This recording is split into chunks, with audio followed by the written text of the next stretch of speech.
Hello everyone and welcome back to Kripple Kween. Hello, it's been a while.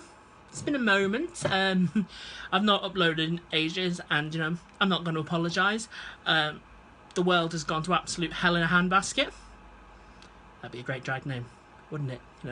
Welcome to the stage, hell in a handbasket. Yeah, someone can have that on me. But yeah, the world has gone to shit, really. It's been a weird few months. So, amazingly enough, my YouTube channel wasn't exactly my priority during then.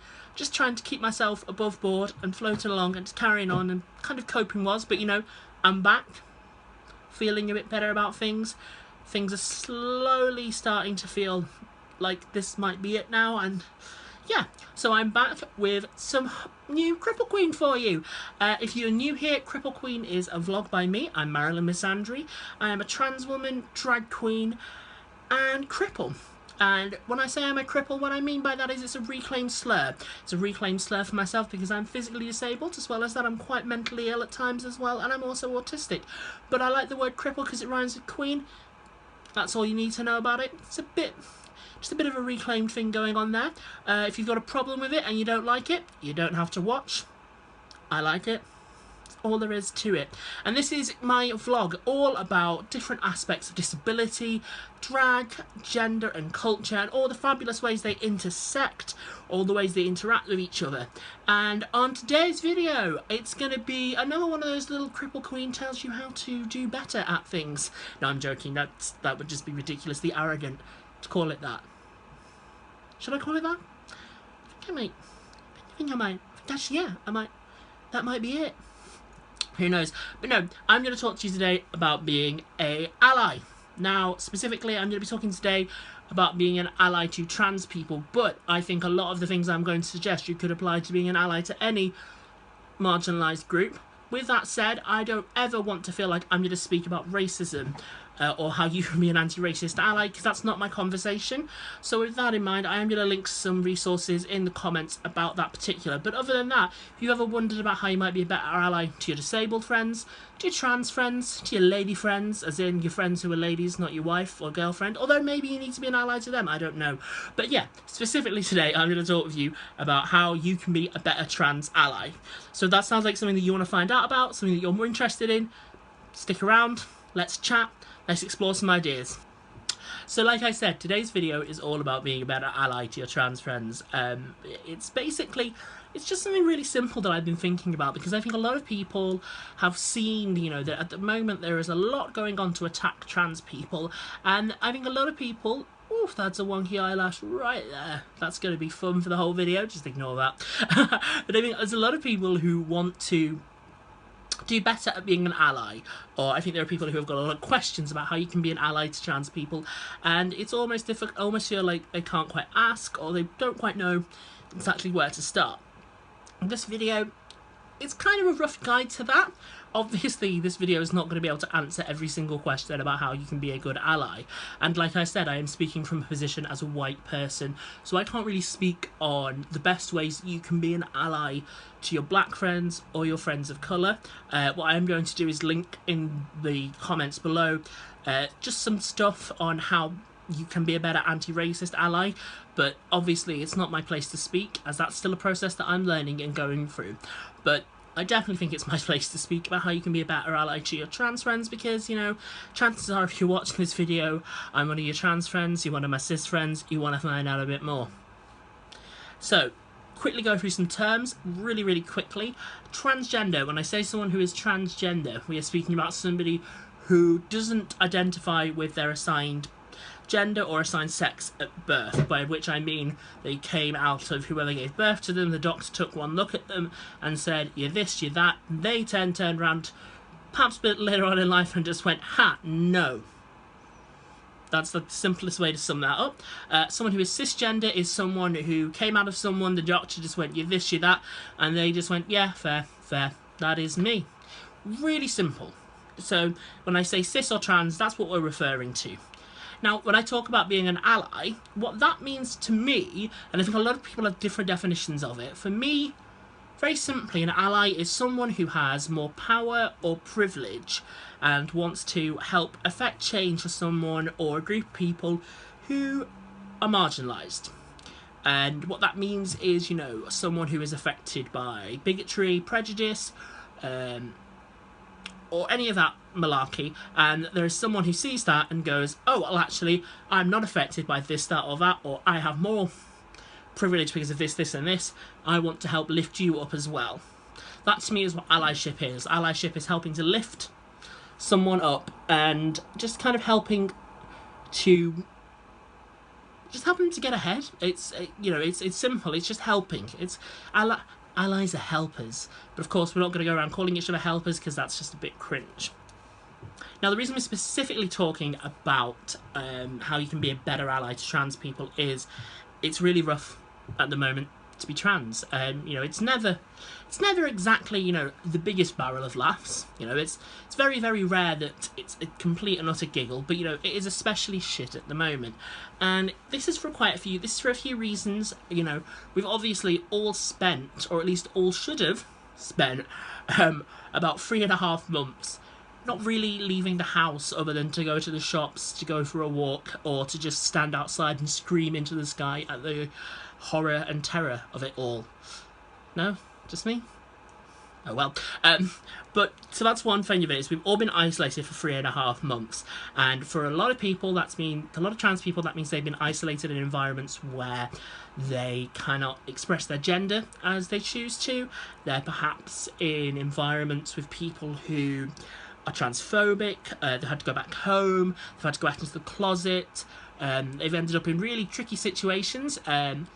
It's also been the time that the British government and the American governments have decided, hey, do you know what, while this is all going on, let's announce that you're probably going to lose quite a lot of the rights that you have, and there's not many of those to start with.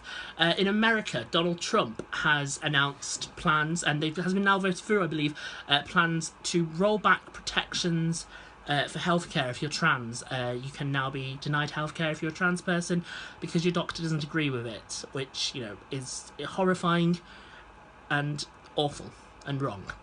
In England, there's been all these conversations about how not only is the Gender Rights Amendment not going to be made any easier, it's in fact going to be toughened up. So there is talk of stopping hormone blockers for underage trans people. Currently, that is the only hormone replacement therapy you can get if you're under the age of 18 are puberty blockers, which are completely reversible, provably safe, and not a fucking sex change operation, no matter what the red top papers ever say. Alongside that, the Conservatives, in their infinite compassionate wisdom, have said that they are looking at amending the Equality Act to protect single-sex spaces, that being spaces such as women's changing rooms, women's refuges, women's toilets, and any space, where a woman might be in it. They are now looking at ways in which they can keep trans women out of them, because there is this fear that they will be used and abused to attack women and harm women and do all sorts of terrible things. And we all know the one thing that has always stopped abusive men from abusing women has been making it against the law, which is why, it doesn't happen anywhere else, and that is obviously sarcasm. It's an absolutely, utterly ridiculous, facile notion that protecting these spaces from men has to exclude trans people, but I could rant about that for a whole other video. On top of that, we've also seen some quite beloved cultural figures show themselves to be phenomenally transphobic. J.K. Rowling, for example, has been going absolutely hell for leather on tweeting the TERF nonsense on Twitter. She has just been absolutely gunning for trans people everywhere. Who would have ever thought the woman who could so believe in magic and fantasy would absolutely believe in the infallibility of the gender binary? She's not a great person, and she's kind of always flirted with it, and it's gone from being a kind of, oh, is she, isn't she, to a, oh no, she really is, and oof, she does not mind who knows. So as you can see, things are tough. you know, things are very, very difficult in this country. And then in America as well. I mean, America is always going to be a harder country to live in because it's America. In America, we've seen absolutely horrific acts of violence against black trans women. Multiple black trans women have been murdered in the last month alone. We've seen the senseless police murder of Tony McDade, who was shot and killed by American police officers. We've seen horrific violence met out against black trans communities, and we've thankfully seen an uprising in general, which has been one of the few really powerful things to come out of this absolute shit show of a year. But globally, and just in this country and in globally, it's not a great time to be trans. It's not a great time to be trans. It's not an easy time to be trans, and it's actually a time when we really, really, really, really, really need allies. So you're sat there and you're thinking, Marilyn, those things are all terrible. Those are awful. Those are just not things that I can get behind. They're not things I want to be about. They're just awful, awful things. If you're sat there thinking that, congratulations, you are already well on your way to being an ally. So well done. Have a biscuit. Have a couple. You deserve it. But there's more you can be doing. There's always, always more that we can do. Now, I'm going to ask some questions, and obviously I'm not going to be able to hear your answers to them, but these are things to kind of think about and ruminate, and I would say these are more for people who would say, I'm already a trans ally. So here are some quick questions about being an ally, having a think about this. Here's the first question. On one hand, count the number of trans people that you would consider a close friend. Second point. Count how many romantic or sexual partners have been a trans person, and if they were, how comfortable were you with them being out to your friends, to your family, or out while you're around them? Question 3. Do you assume that you can tell someone's gender by looking at them, by being around them, without them telling you or without asking? And question 4. Do you ever give people your if you're a cis person, do you ever voluntarily offer your pronouns? Now, the reason that I'm asking these questions are that I think there are a lot of people who would hear all the terrible things that happen to trans people and say, oh my god, I don't want that, that's awful, I definitely want to stand against that. And that is great, that's good, but that's just the beginning. Allyship is more than just thinking it's horrific when we're murdered, or thinking it's horrific when our rights are taken away from us. Allyship is showing up even when it's not so drastically awful, you know? Allyship is showing up. Allyship is showing up and wanting us to live. Allyship is showing up and making sure that, you know, we don't have to get to a point of going, oh hey, so we need you to march in the middle of a pandemic because the government is trying to kill us again. The government is trying to cause us to kill ourselves again, you know. That's what allyship is. And those questions I've asked, I think, are really important questions to consider, because I think a lot of them aren't things that we think about, you know. And I think it's really good to question why. So, you know, if you can't name someone who is trans who is a close friend of yours, is it because that person's not out? And if they're not out, why are they not out? Are you not someone that they feel safe to be out to? It could be entirely that, you know, that they don't want to be out, and that's a completely valid option as well. You know, people live stealth, people don't choose to go out or choose to be out to everybody. But, you know, if they are someone who could be out to you, what is it that you could be doing that could perhaps make it a safer relationship for them to be out to you in? What is there that you're doing that might be kind of stopping them from feeling like they can be out to you? A second question I asked was, have you ever had a sexual or romantic partner who was out to you as trans? Now, this is always a really, really thorny one, because of another little word that comes up loads when we talk about allyship, when we talk about this kind of thing, which is preferences. Preferences is a term that is used quite often by people to justify their implicit prejudice or bigotry when it comes to choosing sexual or romantic partners. Preferences is what's often used when people go, oh, I'm not attracted to this kind of person, that's my preference. Now, a preference is perhaps going, I would prefer to go out with someone who watches EastEnders Coronation Street. A preference is perhaps I would prefer to date someone with similar politics to mine. A preference is perhaps, I would prefer to date someone who is also vegetarian. Preference is not I would rather date someone who is exactly like me. Preference is not I do not want to date trans people. Preference is not I do not want to date a disabled person. Preference is not I only want to date another white person.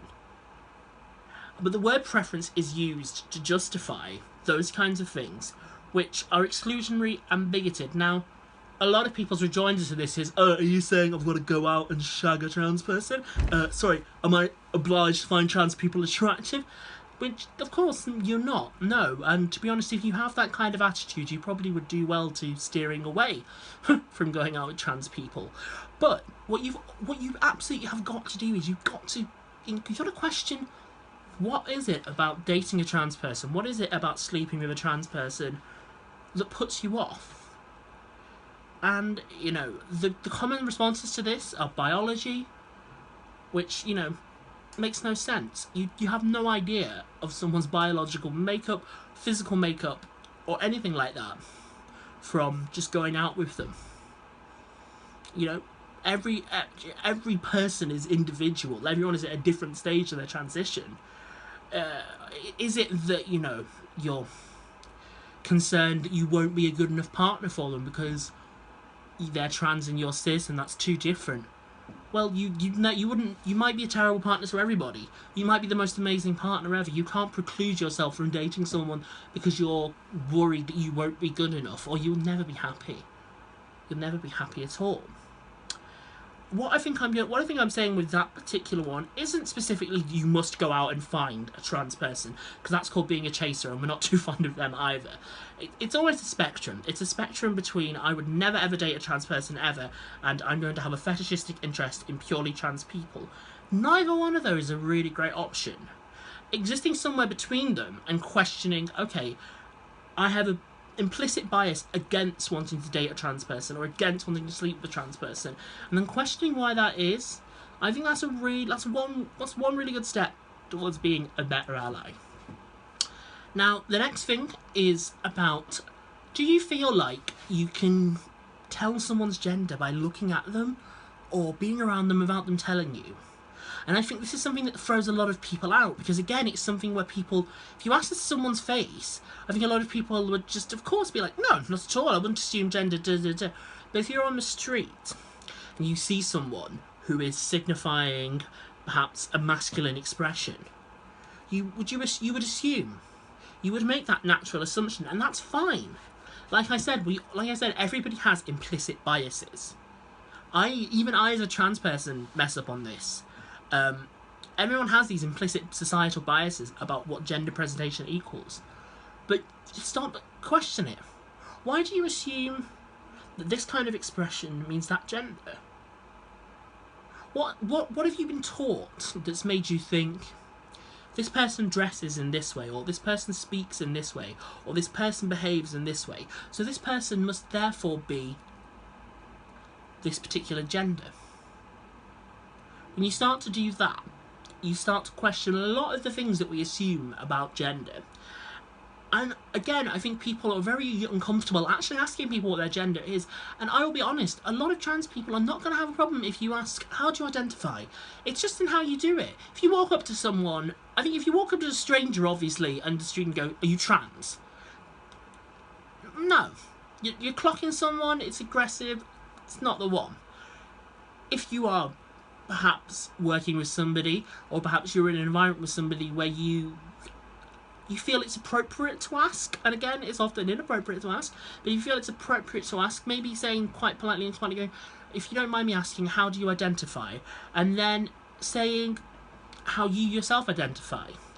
And this kind of leads into the last point, which is about pronouns. Now, pronouns are the words that we use to describe our gender. So the typical pronouns that everybody hears are she, her, he, him, they, them. My pronouns, for example, are, depending on if I'm in drag, she or her, and if I'm out of drag like I am at the moment, they and them. I think a lot of people who are cisgender assume that pronouns are just for trans people.